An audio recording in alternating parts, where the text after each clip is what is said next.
Clutch ചവിട്ടുമ്പോൾ സംഭവിക്കുന്നത് ഏത് separate ആവുന്നു? എൻജിനും ബാക്ക് ടയറുകൾ അല്ലെങ്കിൽ ഫ്രണ്ട് ടയറുകൾ തമ്മിലുള്ള കണക്ഷൻ ഡിസ്കണക്റ്റ് ആവുകയാണ്. ചില വാഹനങ്ങളിൽ എൻജിൻ്റെ കറക്കം കിട്ടുന്നത് മുൻപിലത്തെ വീലുകളിലായിരിക്കും. അങ്ങനെയാണെങ്കിൽ നമ്മൾ അതിനെ പറയുന്ന പേര് ഏത് വീൽ ഡ്രൈവ് എന്നാണ്? Front wheel drive. ഉണ്ട്. ഇതിൻ്റെ ഇപ്പോൾ എൻജിൻ കറങ്ങുന്നെങ്കിൽ കറക്റ്റ് ഏത് വീലായിരിക്കും കിട്ടുന്നത്? ഫ്രണ്ട് വീലിൽ കിട്ടുന്നത് ഫ്രണ്ട് വീൽ ഡ്രൈവ്. അപ്പോൾ അതിലാണ് നമ്മൾ ഈ കാണുന്ന ഈ ആക്സിലുകൾ കാര്യങ്ങളൊക്കെ ഉണ്ട്. ഇതൊക്കെ ആക്സിലാണ്. ഇതെല്ലാം എൻജിൻ്റെ കറക്കം ടയറുകളിലോട്ട് ട്രാൻസ്ഫർ ചെയ്യുന്ന ഉപകരണങ്ങളാണ്. ഇതൊക്കെ ഇതിനകത്തേ കാണുള്ളൂ. പക്ഷേ ചില വാഹനങ്ങളുടെ കറക്കം കിട്ടുന്നത് ബാക്ക് വീലുകളിലാണ്.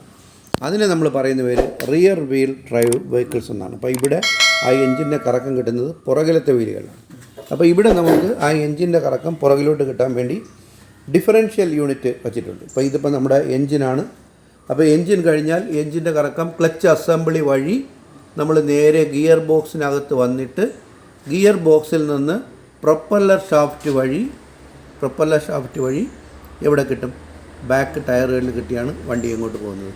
മുൻപിലോട്ട്. അപ്പോൾ എൻജിൻ്റെ കറക്കം ബാക്ക് വീലുകളിൽ കിട്ടി ഓടുന്ന വാഹനങ്ങളെ നമ്മൾ പറയുന്ന പേര് റിയർ വീൽ ഡ്രൈവ് വെഹിക്കിൾസ് എന്നാണ്. പിടികിട്ടിയല്ലോ. അപ്പോൾ രണ്ട് ഡ്രൈവാണ്, ഫ്രണ്ട് വീലും ഉണ്ട്, ബാക്ക് വീലും ഉണ്ട്.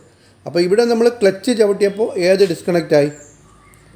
Engine disconnect. അപ്പോൾ നമ്മൾ ക്ലച്ച് ചവിട്ടിക്കൊണ്ട് എത്ര ആക്സിഡൻറ്റ് കൊടുത്താലും വണ്ടി എന്ത് ചെയ്യില്ല? മൂവ് ചെയ്യില്ല. അപ്പോൾ നമ്മൾ വണ്ടി ഓടിച്ചുകൊണ്ടിരിക്കുമ്പോൾ നമ്മൾ ആക്സിഡൻറ്റ് കൊടുക്കുമ്പോൾ എൻജിൻ ക്രമാതീതമായി ഇരയ്ക്കുന്നുവെങ്കിൽ നമ്മൾ മനസ്സിലാക്കണം ക്ലച്ച് എന്തായിരിക്കുകയാണ്? താഴ്ന്നിരിക്കുകയാണ്.